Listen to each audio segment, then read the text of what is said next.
So they wouldn't be able to watch like a playback or anything. Just like for an FYI. If it starts like lagging for some reason, like let's just say the video starts lagging, don't worry about it because it saves in high quality. Okay. Do you edit stuff out too? I'm not. Okay. Yeah. I'm not. The company will. All right. Welcome back to another episode of the Power of the Story podcast. I'm your host today, Phenom, and today I have with us a very special guest. He goes by the name of Timothy Mangum. He is a school psychologist. He's a business owner, and of course, the reason why we're here, he is an author as well. Timothy, thank you so much for taking the time out of your schedule to be with us today. Thanks for having me. Man, it is a pleasure. So first of all, Tim, for people that don't know you, who are you? What is your story? I'm born and raised in Durham, North Carolina. Me and you go way back. We went to middle school, high school together. I graduated with my bachelor's in psychology, and then I went back to grad school to get a specialist degree in psychology. So, I moved from North Carolina 4 days after graduation, and I've been living out here ever since, working in a school district as a school psychologist, trying to, make a better life for these kids. That is, first of all, I commend you for doing that because we don't see a lot of males within the school systems, especially our people within the school system. So first of all, I just want to give you your flowers for doing that. What motivated you? What drove you to want to be that figure for, just our upcoming community? Really, if I'm being completely honest with you, this field chose me. I didn't choose it. You know how you just go through life sometimes and then you meet different people and one thing leads to another. I was at your alma mater, North Carolina Central, for a conference, and we were going to different workshops and whatnot. And these ladies stopped me in the hallway and they pulled me in. And I was the only one in there attending their seminar, and it was about school psychology. And then, when I was applying for grad schools, I was like, okay, I'm gonna just apply for one and see what happens. And then I got accepted to Texas State University, and I never looked back. So what about that seminar? First of all, were you kind of like nervous, or did it feel awkward for you to be the only person in there? It was extremely awkward. But I wanted to be nice, because no one was going to their seminar. Everybody was just walking by because everybody else that was in the major psychology was interested in clinical, or they were interested in, family and marriage counseling. So no one was going to school psychology. And it makes sense once you get into the field because there's a shortage everywhere. I'm the only Black male on staff at my school district. It's not a lot of us anywhere. So it's been fun. So there was obviously something that grabbed your attention within that seminar, that one-on-one seminar. So what was it that was like, I think I can really see myself doing this as a career? They were so passionate about it. They really loved what they did. They were working as school psychologists themselves. And, they just, they laid it out for me how you can be really hands-on with the kids if you end up in a really good role, and just the difference that it makes because, when you're in the schools, you see a lot of kids that, are struggling, and, their parents need answers, their teachers, the administrators of the schools, they need answers. And, that's what I'm able to provide. I'm able to provide answers to all of those people, what's going on with their kid and how can we help to make them as successful as they can be. Yeah, I was at I don't want to call it a seminar, but it was like a dinner banquet. That's what it was. It was a banquet. And one of the things that we were talking about there was mental health and how we really need to focus on pushing more resources for mental health within our elementary, middle school, and high schools, because it is really the pathway is what's going to lead us to wherever we end up in life. Because I don't think we did when we were in middle school and high school. We didn't have any resources like that. I don't think, did we? Nope.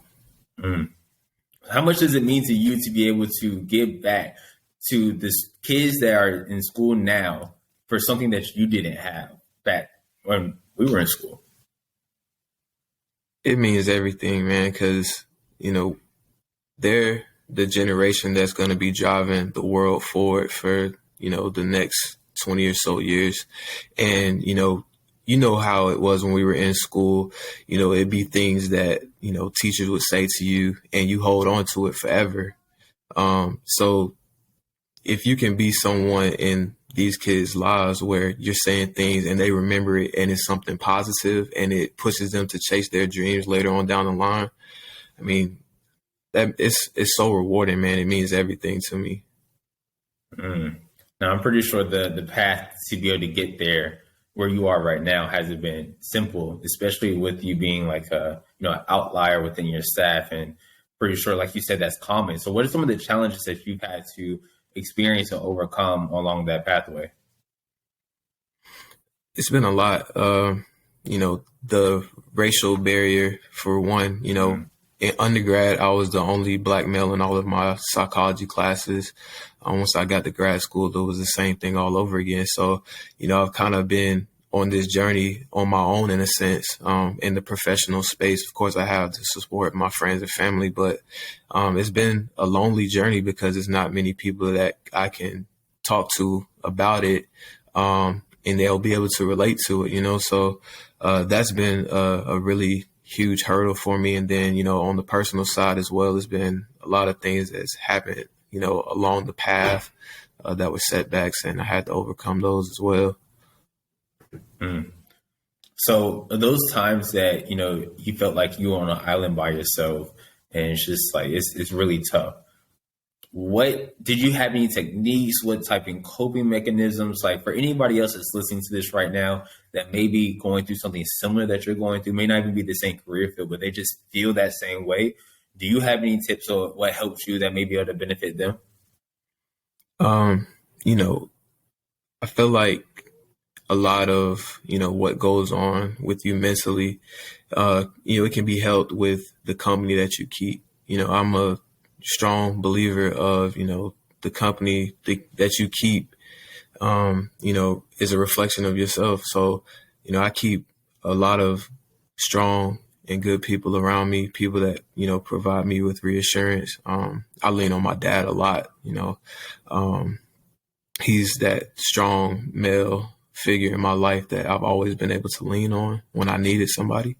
And, when in times of need, I really leaned heavily on him, as well as, my mom, and my girlfriend. So I lean on those people to kind of push me through when I have, trouble. And then, I'm one of those people where, my coping mechanism is not necessarily healthy, but it's kind of solitude at times. So there's times where, if I'm feeling overwhelmed, I just need to be alone for, a couple of minutes, a couple of hours or so. And then, I can just take my deep breaths, focus on an activity or something like a hobby. And then, I'm back to it. Love it, love it, love it. So you're working in the school systems, which, first of all, I know that's a lot. Last year, I had an opportunity to work in the schools for elementary and middle schools. And when I tell you, there's a lot that goes on behind the scenes that a lot of people don't know about. And it's a lot of blood, sweat, and tears that we had to put in. So how are you managing your time between what you do during the day to help out the kids and being a business owner? How are you able to balance all of that? It's a team effort. I'm not in it by myself, with my businesses. I have, my girlfriend, Alicia, and her brother, AJ. So we all do it together. We own the RV business, and we're now venturing into the franchise space. So we're going to be opening up a franchise location in Georgia, coming 2023. So it's a team effort. So, all of us kind of pitch in, where we can. So that takes a lot of, pressure off of one person. And then, in the school setting, it's just about being organized. It's been a lot tougher this year considering that, the workload is a lot more just because there's a shortage of us. But I try to be present with the kids as often as I can because it's necessary. Did you say RV business? Yeah. How did you all decide on an RV business? Man, it's kind of, we come up with the most random things at times. We just have a bunch of ideas and, we just pitch them out to each other and, sometimes things stick and sometimes they don't. And with the RV, her brother AJ, Alicia's brother AJ pitched out the idea of, starting an RV business and renting it out like an Airbnb on wheels. And it's been doing really well. People book it and they, get it taken to a campsite or something like that. They spend a weekend out in the woods with their family and friends and they just have a really good time. It's been really good. Now, speaking of woods, I think that's a great way to segue into your book because, you have, and I just automatically thought about how you have bears on the cover of your book. So what is your book? What's the title of it? Where did it come from? The title of my book is I Don't Care, You're Still a Bear. And just like our business ideas, the book idea was just kind of random. I do a lot of thinking in the shower, man. And I'm sure a lot of other people do too. Hour-long showers. Absolutely, man. And one night, I was just in the shower and I was thinking about writing a book and I never did it. But I had a stroke, at the age of 23 while I was in grad school. And, once I recovered from it, I was like, okay, I got to do this and I got to get it published. So that really pushed me to go ahead and get my book written and published. I didn't know that. I didn't know that you had a stroke at 23. So what was the time frame between that life-changing moment and actually getting the book out? Like how long was that? Like a year, 2 years? How long was that? Man, I had the stroke in October of 2019, and I think my book was published in May of 2020. So, while I was recovering, I'm working on it at home, typing it up, reaching out to illustrators, publishers, trying to get it out. So, I was probably fully recovered from the stroke by the time January, February of 2020 hit. And after that, it was just working on getting it out. And I got it published in May of 2020. So you took no time off, like None. Were the doctors, were your family, was your girlfriend like telling you like, hey, like Tim, like you gotta chill out a little bit, like, focus on yourself first? Or were they like, okay, we'll help you? Like, how was that process? It was crazy because I was still in the middle of school. So, I probably missed a week or two of school. And then after that, I'm going to class with a cane, with a walker, just trying to get my business taken care of. Of course, my loved ones are worried about me, want me to slow down. And, they helped me out as much as they could. My parents both flew out and spent, about a month with me, and was taking care of me, making sure I got everywhere I needed to go. But at the same time, I still have to take care of business. I got to, get to my classes. I still had my job on campus that I had to take care of to make my money. So I was just, by any means necessary, I had to get it done. So I don't care, I'm still a bear. Where did the title come from? Where did the title come from? One of those long shower thoughts. Yeah, so the title is really in relation to the theme of the story and the book itself. So, the story is a metaphor about polar bears and black bears. They live in the zoo together. And one morning, a polar bear's fur sheds, and underneath their fur, their skin was black. And in the zoo, the bears are divided. The black bears on one side, the polar bears on another, and the black bears are treated terrible. is metaphoric for, the racial differences and equity that, we see in society today between, the white community and the black community, so I use that as a metaphor in the book. So when the polar bear first sheds, he gets put in the black bears exhibit, and, he's seeing how it is, and he's terrified. He hates it. And, he's worried that, one of the black bears is going to hurt him. And, one of the black bears says, I don't care. You're still a bear, and that's where the title comes from. But as you were talking, I was going to ask it, but you also answered it. It seems like your career trajectory has inspired this book. Would you say that? Absolutely. Yeah. When I was writing it, I definitely had the kids in mind, just because, growing up, it was no books that I read that spoke to, racism, the difference in how, a black person may be treated in society versus a white person. There was no books that broke it down in a metaphorical way, in a kid-friendly way, where they could learn about it. Because as you see, the critical race theories coming into play nowadays, they're trying to push that type of education out of the school buildings. So I felt that it was really important to write something that, even if it's not available for the kids in school, something that their parents can have and read to them to make those conversations at home easier. Have any of your students read your book yet? Absolutely. And they love it. What do they think? Man. They love it. Hey, that is amazing.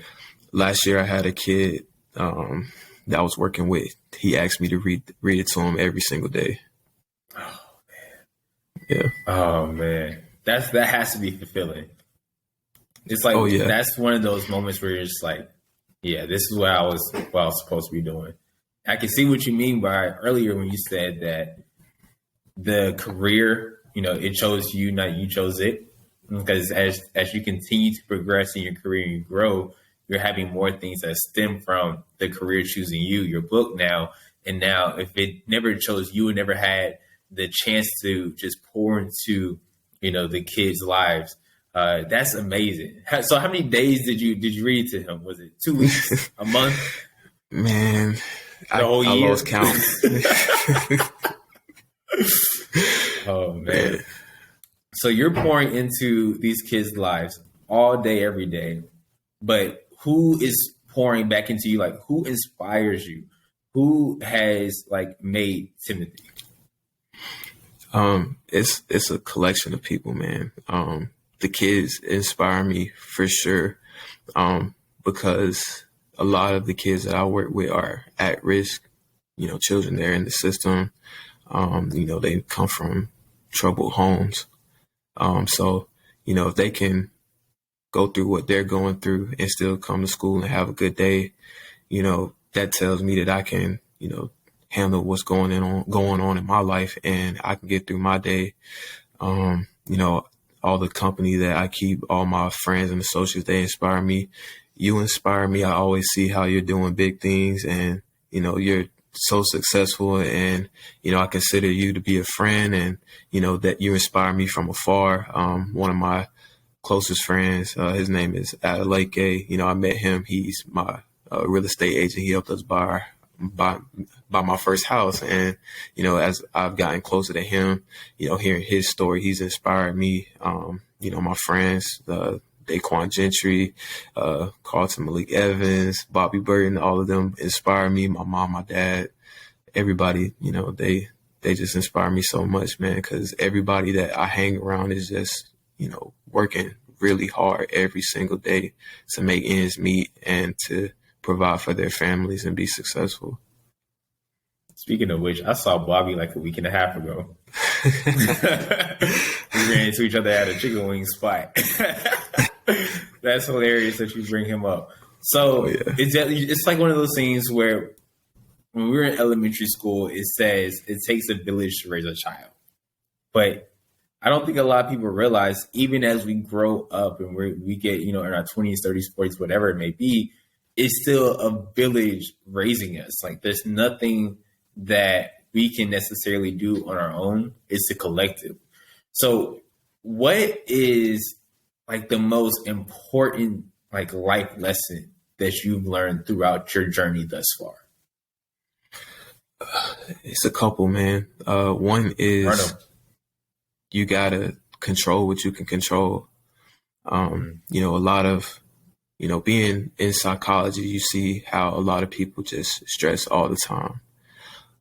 And I used to be that way, but you know, when you get sick and you know, you face an illness that, you know, that people die from, you know, you get a new perspective on life that, you know, you just have to control what you can control, and, you know, and not stress about things.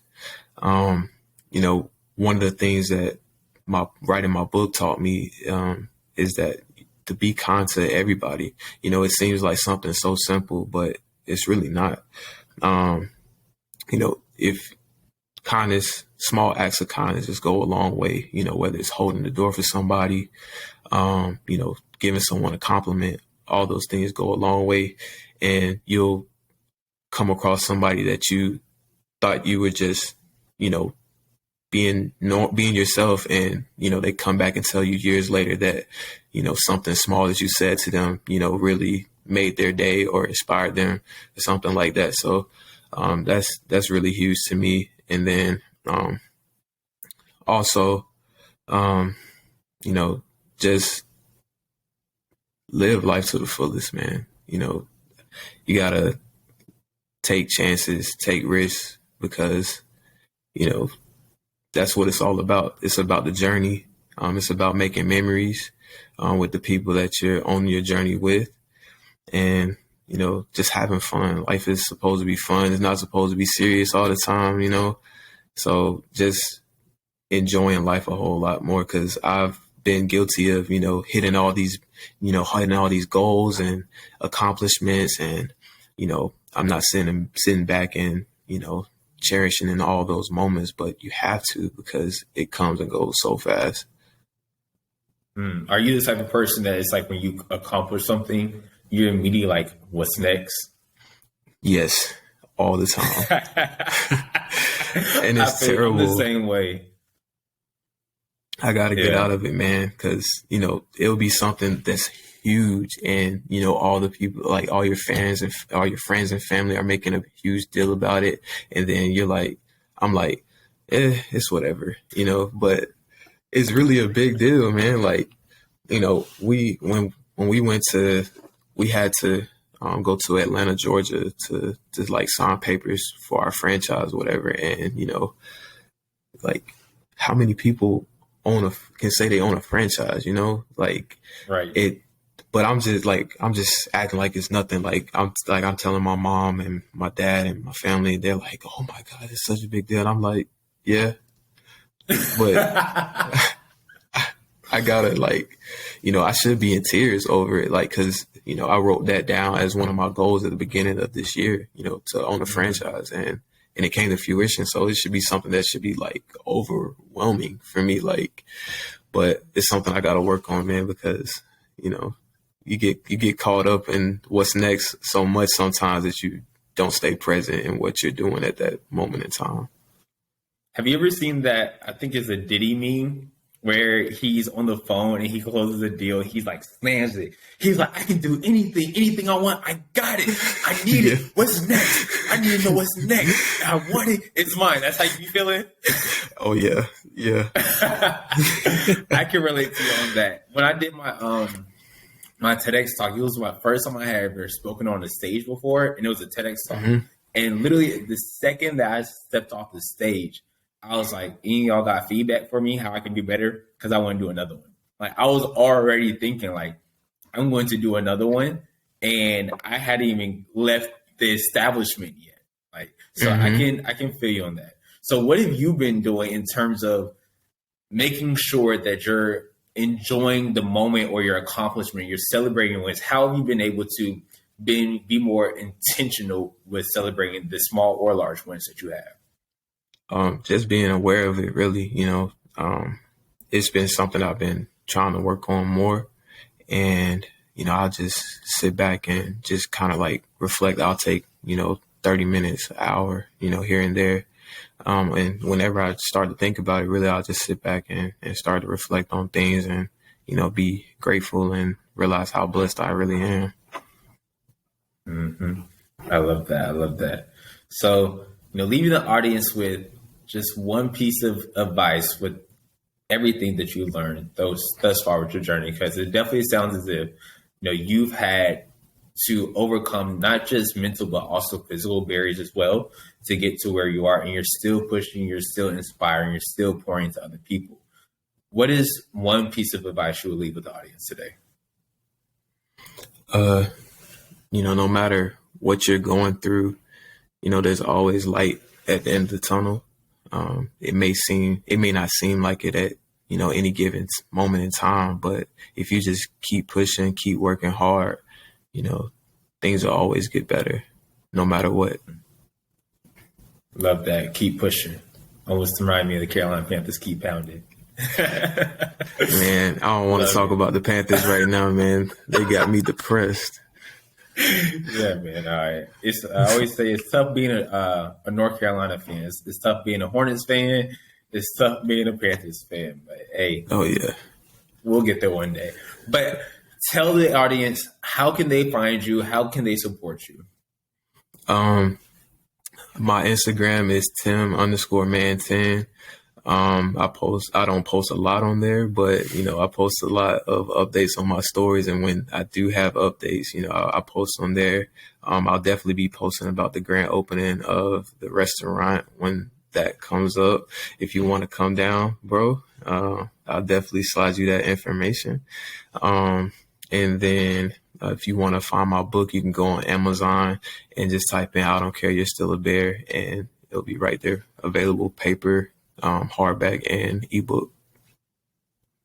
Love it. Thank you so much again for taking the time out today. Again, you guys, it's been another episode of the Power of the Story podcast, and we will catch you guys on the very next episode.